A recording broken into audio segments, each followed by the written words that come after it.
Have you ever felt, just completely overwhelmed by everything life throws at you? Struggling to stick to that one goal, could change everything. Or maybe you've wondered how some people seem to master themselves, stay focused in this world just full of distractions. Yeah, it's a real challenge. Well, today we're doing a really deep dive into the fascinating world of self-mastery. And this isn't about quick fixes or surface-level stuff. Not at all. It's about digging up these timeless lessons from, ancient philosophers and blending them with what modern psychology tells us. Exactly. The goal here is to arm you with actual strategies, things you can use to build discipline that, doesn't break, and to cultivate a strong character that can stand up to whatever life throws your way. That's right.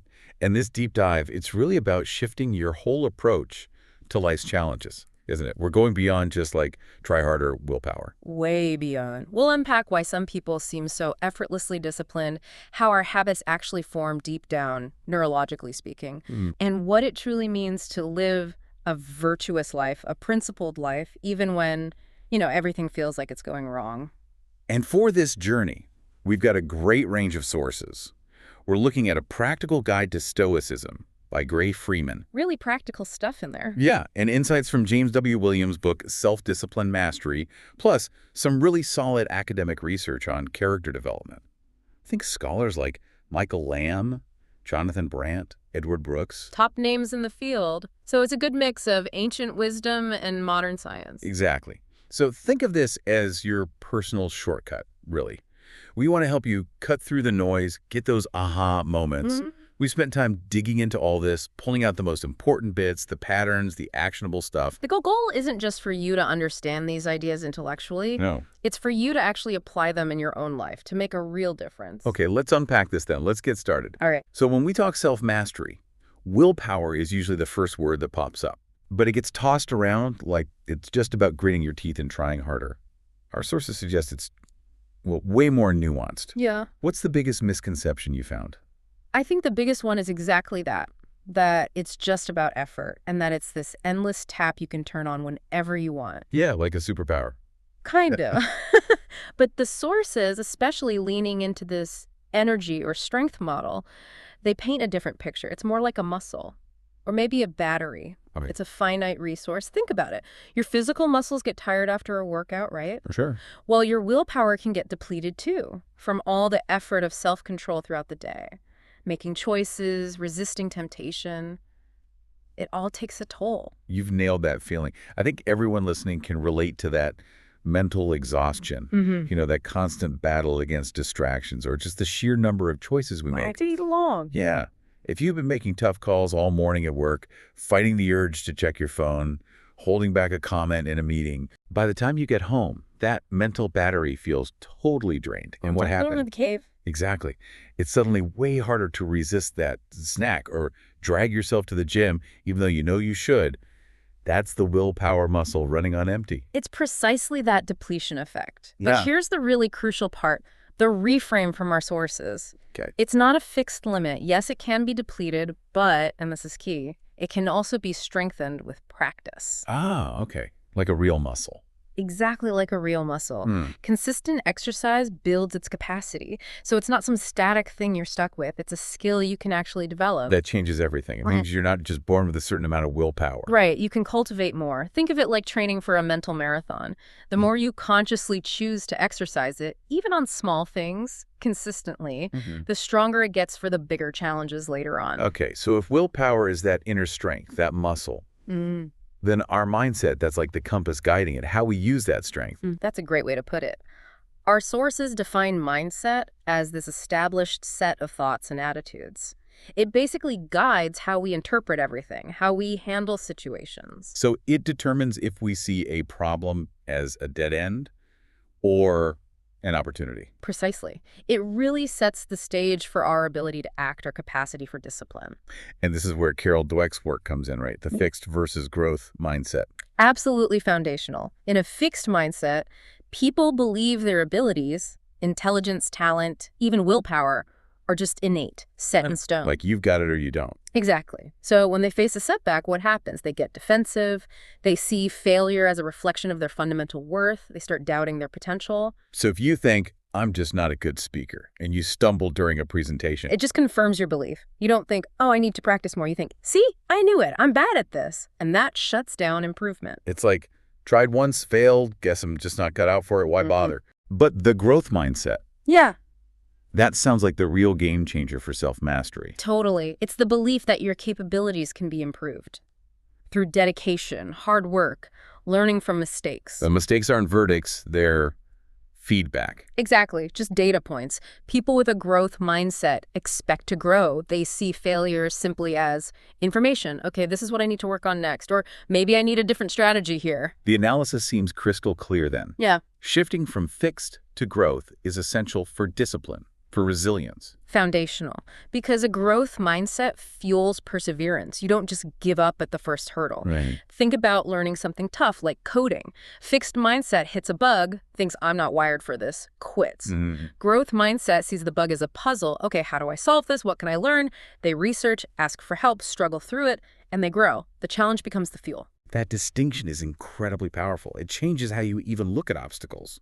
So, if mindset is that critical, how do we actually change it? Because just knowing about growth mindset isn't enough, right? It runs deeper than that. Oh, absolutely not enough. Knowing is step one. The sources actually lay out a kind of process for this realignment. It starts with identifying your feelings. Okay, yeah, so. It means really recognizing those negative emotions or limiting thoughts tied to certain goals. Like, do you catch yourself thinking, I could never make $1 million, or I'll never lose this weight, or meditating for 20 minutes? Impossible. Yeah, those gut feelings. Those feelings are powerful drivers of limiting beliefs, often subconscious. So step one is just acknowledge them. Notice they're there without judging yourself for having them. Okay, acknowledge them. Then what? Then accept them. And this is crucial, know they aren't permanent. Emotions are real, they're valid, but they're also fluid. They change. So feeling incapable now doesn't mean you are incapable forever. Exactly. Acknowledge the feeling, maybe sit with it a bit, but realize that new experiences, new perspectives, they can change how you feel. It's about creating a little space between the feeling and your reaction to it. Right.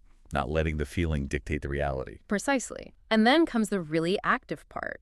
Replacing those old realities with new ones, creating what some call a paradigm shift. That sounds big. Does it require some huge breakthrough? Not necessarily. Often it's the small, consistent actions that build up. Saying no to that extra dessert consistently, closing one difficult sale, finishing one small, uncomfortable task you've been putting off. Ah, so small wins. Yes. These small positive experiences, or even just learning from seeing other people succeed, they act like evidence. They help you forge new, more empowering beliefs about yourself. Each tiny victory chips away at that old limiting belief. And the final piece. Repeat the new truths. Actively reinforce the positive beliefs, especially when you stumble. Have that internal script ready. Remind yourself, okay, failure is part of learning. What did I learn? How can I adjust? Building that supportive inner narrative. Exactly. It's about consciously supporting your own growth and resilience. And thinking bigger picture, this belief willpower loop.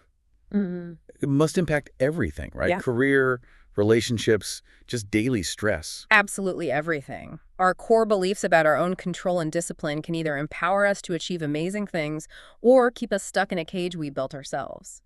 True control really starts inside, with how we see our own agency and potential for growth. 2. Building blocks. The science of habits and mindful routines. Okay, so we've strengthened that inner citadel understanding, willpower, mindset. Now let's look at the structure of our daily lives. Right, the habits. The building block. These are fundamental. They either reinforce that inner strength or, well, they undermine it. We often think of habits as just things we do repeatedly, but Pavlov's work, even with the dogs, it's super relevant here, isn't it? Profoundly relevant. The key takeaway isn't just dogs salivate. It's that our complex behaviors are often driven by simple cues and rewards happening way below our conscious radar. It's crucial for taking back control. Yeah. Pavlov noticed the dogs didn't just salivate at food. They started salivating at the bell that came before the food, or even the sound of the assistant's footsteps. Ah, the anticipation. Exactly. And that led him to this universal 3-step habit loop. Reminder or trigger, routine or response, and reward. Understanding this loop is like having the blueprints to your own behavior. Okay, let's break that down. Maybe use a really common example, like our phones. Perfect example. So the reminder or trigger, that's the cue. Your phone rings, vibrates, lights up. It's a sensory cue. And instantly, without thinking. You reach for it. That's the routine or response. The behavior itself, often totally automatic. Even if you're in a meeting or driving, that pull is strong. So strong. It shows the power of conditioned responses. We've all had that moment of grabbing for it inappropriately, right? Quick, turn it off, maybe blush a little. Definitely. That automatic action shows how deep these routines go, bypassing conscious thought. And then the reward. Why do we keep doing it? That's the benefit. With the phone, it's finding out who called or texted. That little hit of information, connection, novelty, dopamine. Ah, the dopamine hit. Yeah, and that satisfaction reinforces the loop, making you want to do it again next time. Right. Our sources stress every habit, simple or complex, follows this cycle. Brushing teeth, your commute, checking email. Understanding that loop is the key then, for building good habits and breaking bad ones. Absolutely, it's the mechanism. Now, when it comes to actually crafting good habits, let's tackle that myth first. Yep. The 21-day rule, or 60 days. Total myth, mostly. It sounds neat, but studies show it's way more variable. It can range from just 18 days for something simple, to, believe it or not, 254 days for more complex stuff. The average seems to be around 66 days. Wow, 254 days, that's a long time. It really depends on the person, the habit, how complex it is. So the main takeaway is, don't get discouraged if it takes longer than you think. Patience is key. And it's not just about time, it's the approach. Specificity is crucial, right? Absolutely. Exercise more, way too vague. Too many decisions involved each day. What kind, when, for how long. Sets you up to fail. Exactly. But something specific, like I will put on my running clothes and jog for 20 minutes as soon as I get home from work. That's clear. Actionable. Much easier to adopt. Eliminates that decision fatigue right at the start. Which leads right into the next point. Start small. Simple, achievable actions. Trying to go from 0 to 2-hour workouts daily? Probably not sustainable. Yeah, you burn out fast. Right. Start with 15-30 minutes, or just aim to go to bed 15 minutes earlier. Build those small, consistent wins. Like micro-achievements. Exactly. They build confidence, make the bigger goal feel less overwhelming. Instead of, planning a whole home gym renovation. Right. Just put your running shoes by the door.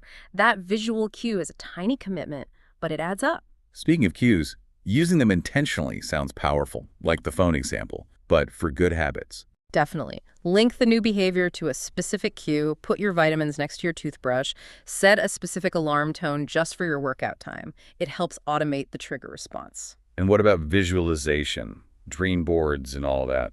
The sources say do it the right way. It's not just about picturing the outcome, the fancy car, the perfect body. That's not enough. Apparently not always. Crucially, you need to visualize the why and the how. Okay, explain that. Visualize why you want it, better health, more freedom, whatever drives you, and then vividly picture how you'll achieve it, the actual steps, the process, overcoming obstacles. Studies show including the why and how is way more effective for motivation and actually sticking to it. Makes sense. Connects the dream to the daily grind. Exactly. Now, this next one is brilliant for saving that mental energy we talked about. Reduce decision fatigue by cutting options. Ah, the Obama suit strategy. Precisely. Too many choices, even small ones, drain that willpower battery. The strategy. Turn mundane daily decisions into routines. Obama wore gray or blue suits, one less decision. Frees up brain power for bigger things. Right. So maybe you pack the same healthy lunch all week. Or pick out your clothes the night before. Simplify the trivial stuff. Automate the unimportant to energize the important. Love that. It reduces the cognitive load, making it easier for new habits to stick. Okay, and the last point here, maybe the most important for long-term success. The don't give up when you screw up mantra. Yes, because everyone slips up, right? Especially with new habits. They're fragile. People often ditch the whole effort after one mistake, thinking, see, I can't do it. It's that fixed mindset creeping back in. But Beckett said, fail again, fail better. Exactly. That perspective shift is vital. A mistake isn't failure, it's a lesson. Data. So analyze the slip-up. Yeah. What happened? Was the trigger weak? Reward not motivating enough? Routine too hard? Figure it out, tweak your approach, and try again. Self-forgiveness is key. Beating yourself up just kills momentum. Resilience fuels progress. 3. Cultivating character. Wisdom from Stoicism and character education. All right, so we've got willpower, mindset, habits. Now let's go even deeper. Let's talk about cultivating character. Moving beyond behavior to who we fundamentally are. Yeah, and our sources, especially Lamb and his colleagues, lean heavily on Aristotle here.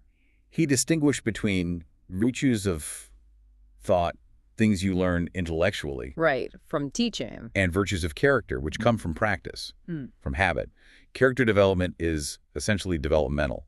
Meaning you become courageous by acting courageously, repeatedly, especially when it's hard. It's not something you just know. Exactly. It's habituation through practice. You acquire virtues by doing virtuous things until they become second nature. Deep, reliable part of you. Like learning a skill. Aristotle's example. Yeah, we become builders by building, harpists by playing the harp. Same idea. We become just by doing just actions. Courageous by acting courageously. Temperate by practicing self-control. It's active. It's more than just a skill, right? The sources stress that distinction. Crucial distinction. A virtue is always aimed at a morally good end, and it comes from a firm and unchangeable state inside you. Whereas a skill can be used for good or bad. A skilled speaker could persuade people to do terrible things. Precisely. But a virtuous person acts from a settled disposition towards what's right.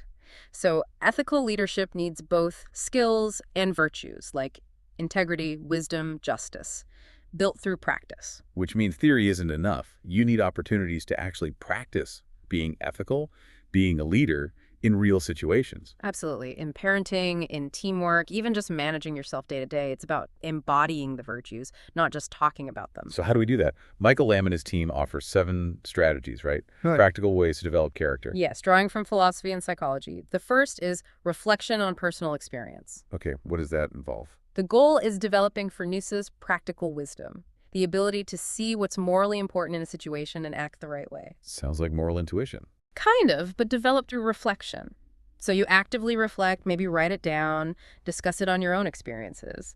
Times you saw good or bad leadership, character traits you noticed in yourself or others, how situations make you feel. Grounding the abstract ideas in your own life. Exactly. Your experiences are the raw material. Deliberate, honest reflection helps you learn from them. What really happened? What was my part? What would virtue have looked like there? Makes sense.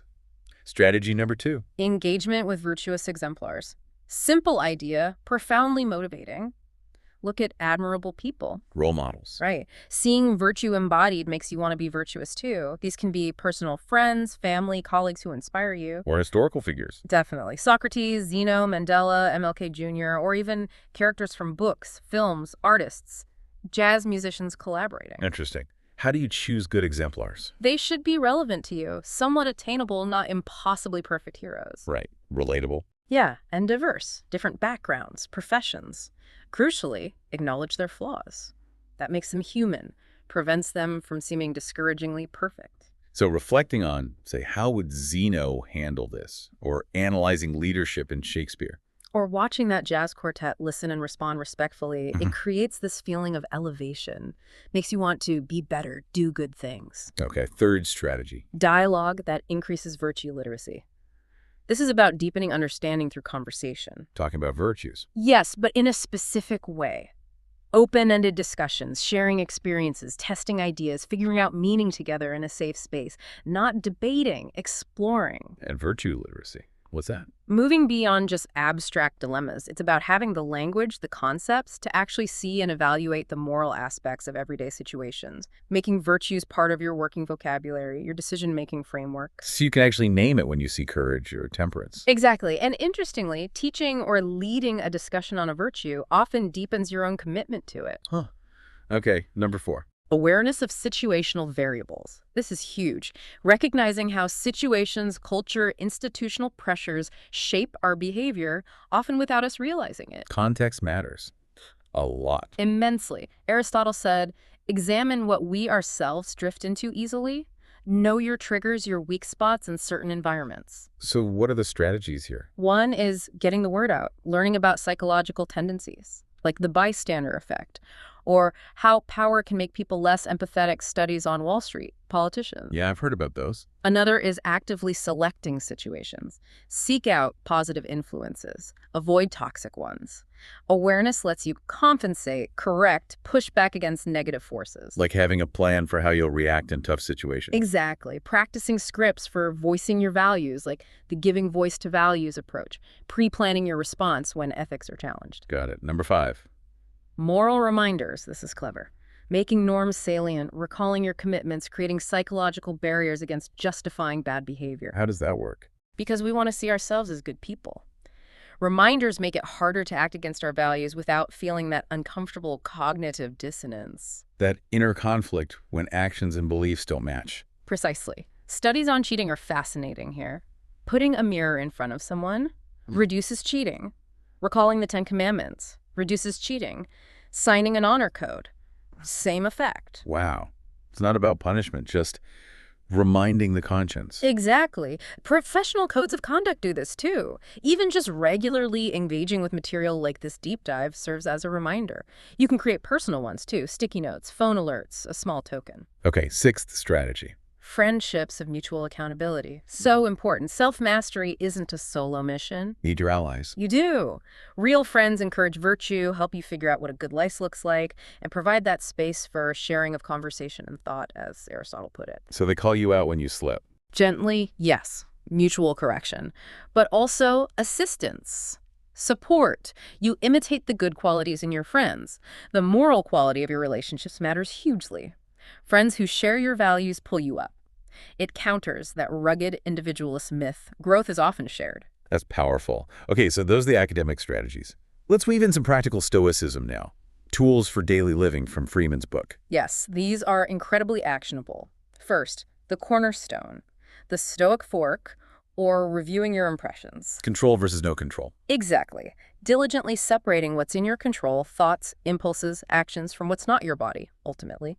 Property, reputation, external events, other people. The archer analogy is good here. Perfect. The archer controls stance, aim, release. But not the wind, the target moving, the string breaking.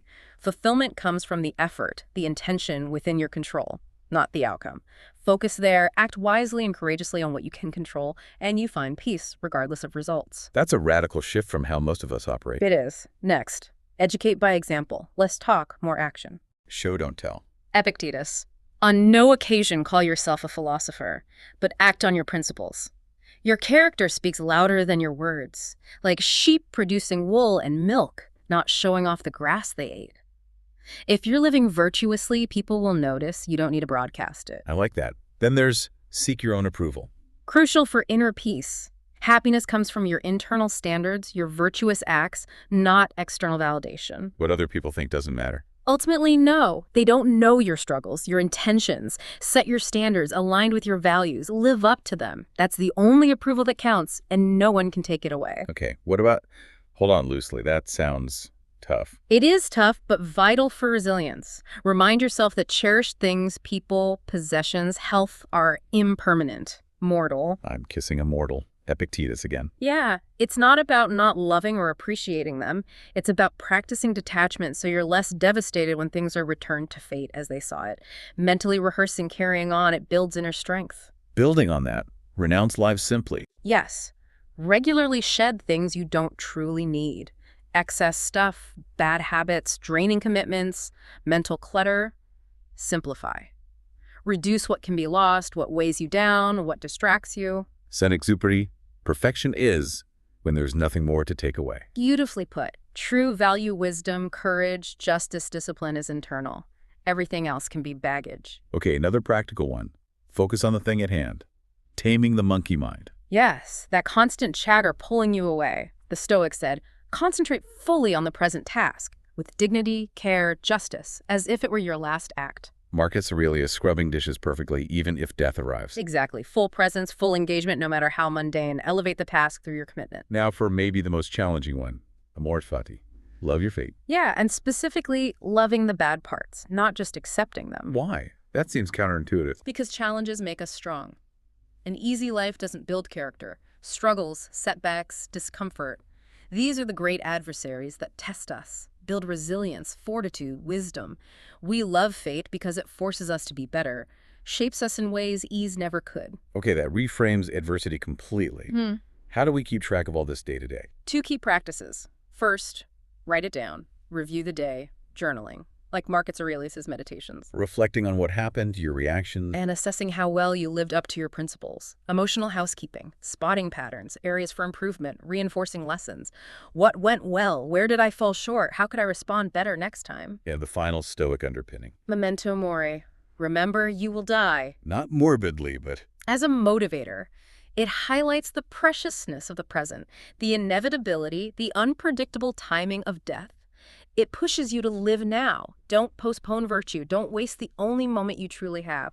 It cuts through procrastination, adds urgency and meaning. 4, fortifying resilience, confronting challenges and burnout. building on that Stoic embrace of reality, let's talk more about embracing discomfort and hardship. It's not just inevitable. The sources say it's essential for building character, discipline, resilience. It's that muscle analogy again, but for mental and emotional strength. Unused muscles atrophy. Strength comes from facing resistance, from controlled pain. So the Stoics intentionally sought out discomfort. Minor discomforts, yes. Hugging cold statues, cold baths, wearing simple clothes. Not for masochism, but to build mental scar tissue. To toughen up the mind. Exactly. Practice makes it easier to dismiss small annoyances as indifference, things outside your control that don't really matter, and it prepares you to face bigger challenges without panic or dread. You learn to distinguish real threats from mere unpleasantness.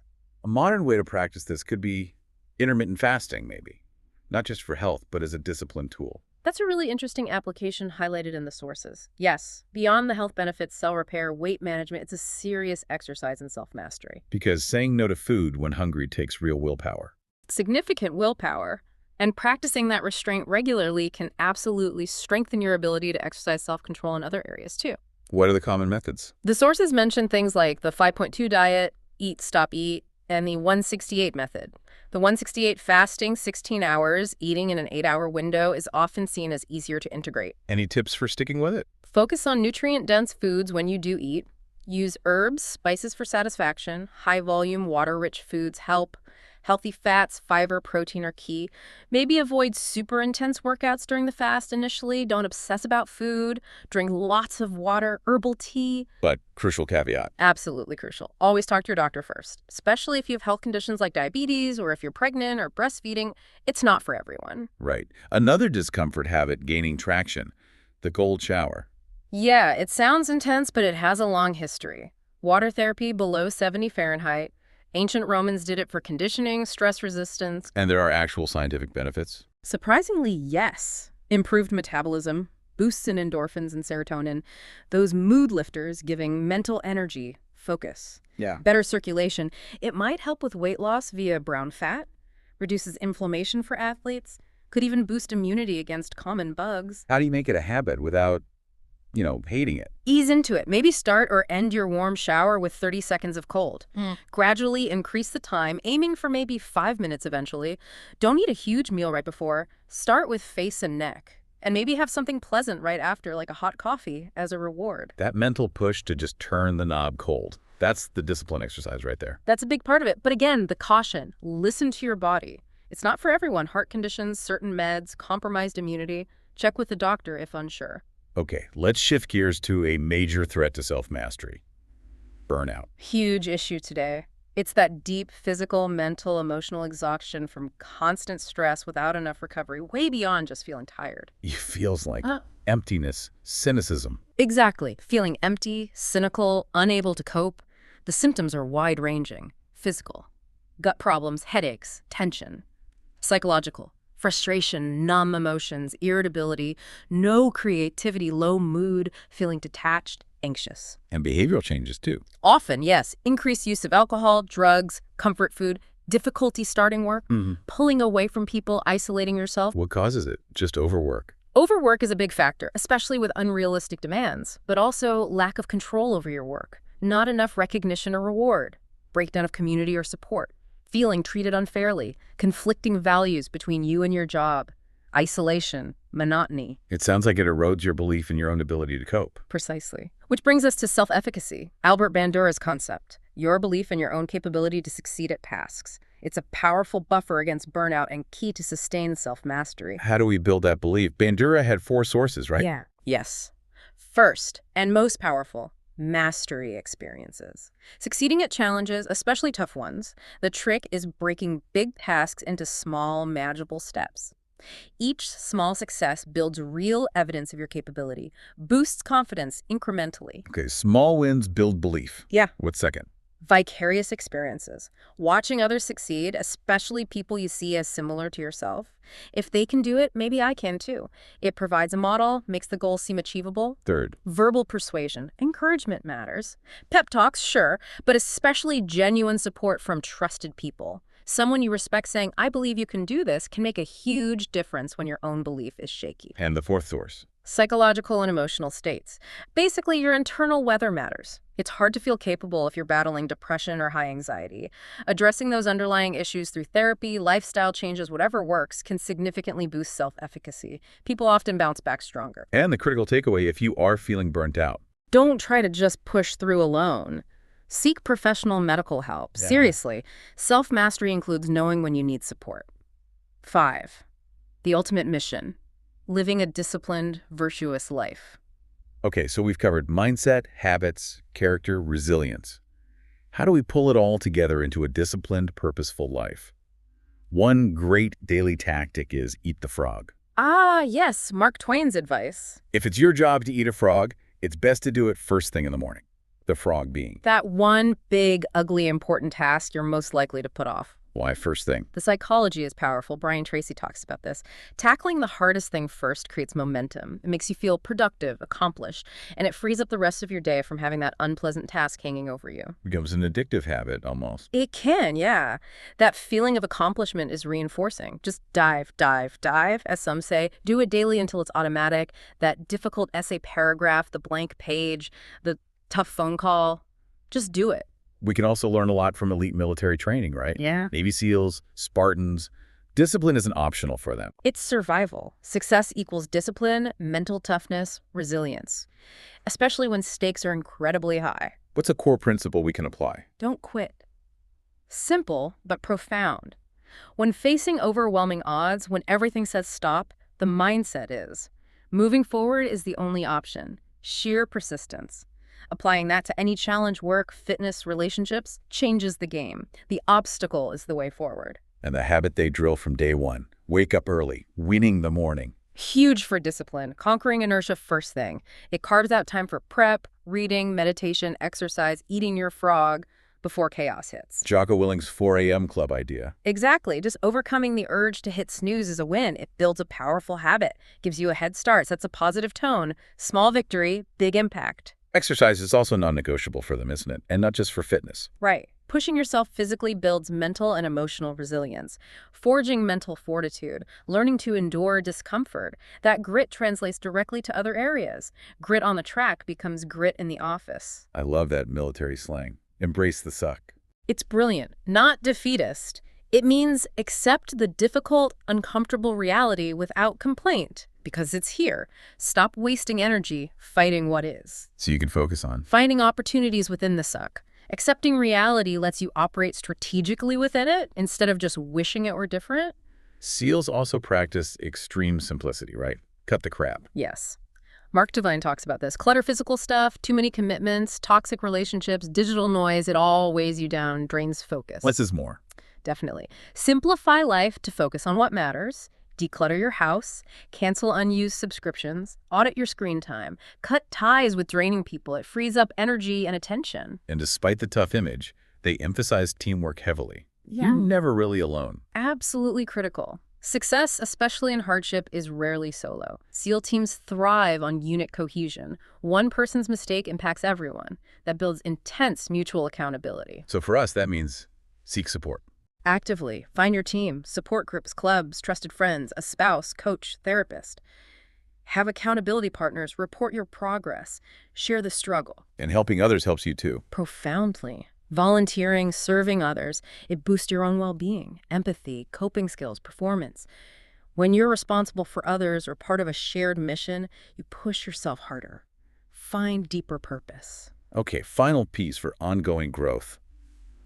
Challenge yourself constantly. Yes. Expect to get your ass kicked, as one SEAL put it. Constant challenge, pushing out of your comfort zone, that's the common thread for those who succeed in intense training. Adversity builds resilience. It's the forge. Surviving adversity makes you stronger, more disciplined. So actively seek challenges, aim higher, push into discomfort to build that mental toughness. Career, skills, personal limits. That's where growth happens. Absolutely. It feels like this whole journey is about reframing things. Failure becomes a stepping stone. Challenges become opportunities. Exactly. It's not a destination you arrive at. It's a continuous process of growth, refining, understanding yourself more deeply. So after all this, what's the very next smallest, maybe slightly uncomfortable thing you listening could do today to eat your frog, to take ownership of your mental landscape? And think about how embracing just that one small discomfort might ripple outwards.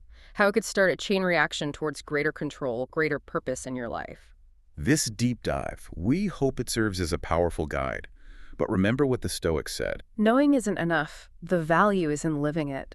Don't wait for the perfect moment or perfect understanding. Just start. Now. Pick one thing.